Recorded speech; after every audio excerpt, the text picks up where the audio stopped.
34 second.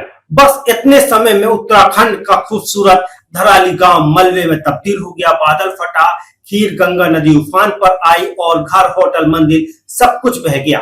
4 लोगों की मौत, 50 से ज्यादा लोग लापता और सेना का कैंप भी चपेट में आया है। आखिर क्या हुआ इस त्रासदी में, चलिए पूरी कहानी जानते हैं। नमस्कार, मैं हूं संजय सिंह महान और आप देख रहे हैं यूपी ताजा न्यूज। आज हम बात करेंगे उत्तराखंड के उत्तरकाशी जिले में हुई उस भयंकर त्रासदी की जिसने धराली, हरसिल और सुक्की जैसे इलाकों को मलबे के ढेर में बदल दिया। मंगलवार 5 अगस्त 2025 को दोपहर 1:45 पर खीर गंगा नदी के ऊपरी हिस्से में बादल फटने से शुरू हुई ये तबाही, जिसने न सिर्फ गांव वालों की जिंदगी को उजाड़ दिया बल्कि 1500 साल पुराने कल्प केदार मंदिर को भी मलबे में दफन कर दिया।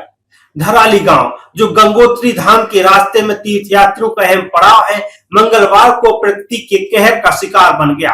दोपहर 1:45 पर खीर गंगा नदी के ऊपरी हिस्से में बादल फटा। 6000 मीटर ऊंचे पहाड़ से मलबा और पानी का सैलाब इतनी तेजी से नीचे आया कि मात्र 34 सेकंड में धराली का बाजार, मकान और होटल सब कुछ तबाह हो गया। प्रत्यक्षदर्शी ने बताया कि मैं घर के बाहर खड़ा था, तभी बम के धमाके जैसी आवाज सुनाई दी। पहाड़ से धुआं उठता दिखाई दिया और 2-3 सेकंड में खीर गंगा नदी 10 मीटर से 30 मीटर चौड़ी हो गई।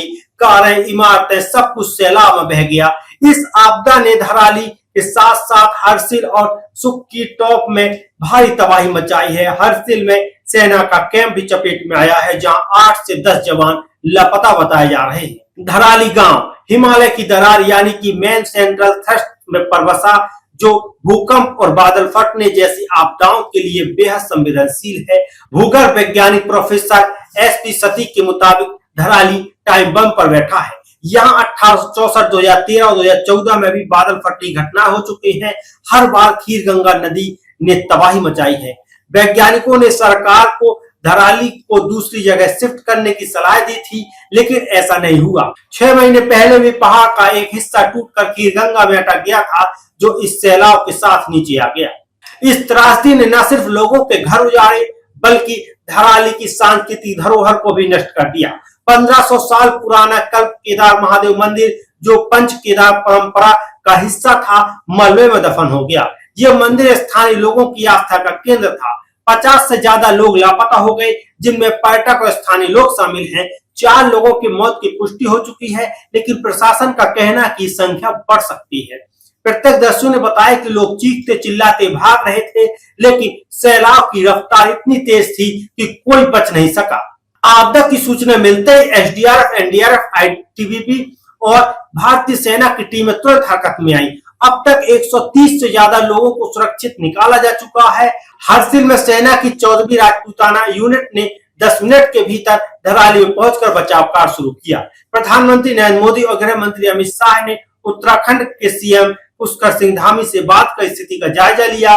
प्रधानमंत्री मोदी ने कहा कि मैं प्रभावित लोगों के प्रति संवेदना व्यक्त करता हूं। केंद्र सरकार हर संभव मदद करेगी। हालांकि खराब मौसम और टूटी सड़कों से राहत कार्यों में बाधा पड़ रही है। उत्तरकाशी हरसिल मार्ग पूरी तरह से बह गया है और देहरादून से राहत सामग्री भेजना मुश्किल हो रहा है।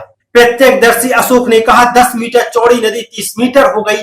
सैलाब में कारें, घर, इमारतें सब कुछ बह गया। मेरे दोस्त खुशी और कई जान पहचान वाले लापता हैं। चारों तरफ 15 से 20 फीट मलबा है। धराली में 30 फीट तक मलबा जमा हो गया। बाजार की दुकानें, होटल और होम स्टे पूरी तरह से तबाह हो गए। गंगोत्री धाम से 18 किलोमीटर दूर बसे इस गांव में उस वक्त 200 से ज्यादा लोग मौजूद थे, जिनमें से कई अब भी लापता हैं। दोस्तों, यह त्रासदी हमें प्रकृति की ताकत और उससे सावधान रहने की सीख देती है।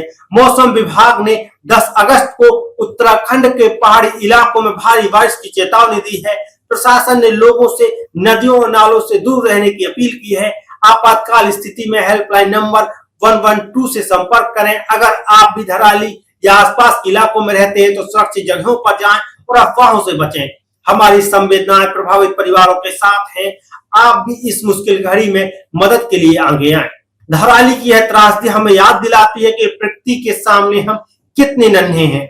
लेकिन इंसानियत और एकजुटता की ताकत से हम हर मुश्किल से उबर सकते हैं। इस वीडियो को लाइक करें, अपने दोस्तों परिवार के साथ शेयर करें ताकि ज्यादा से ज्यादा लोगों को इस आपदा के बारे में पता चल सके।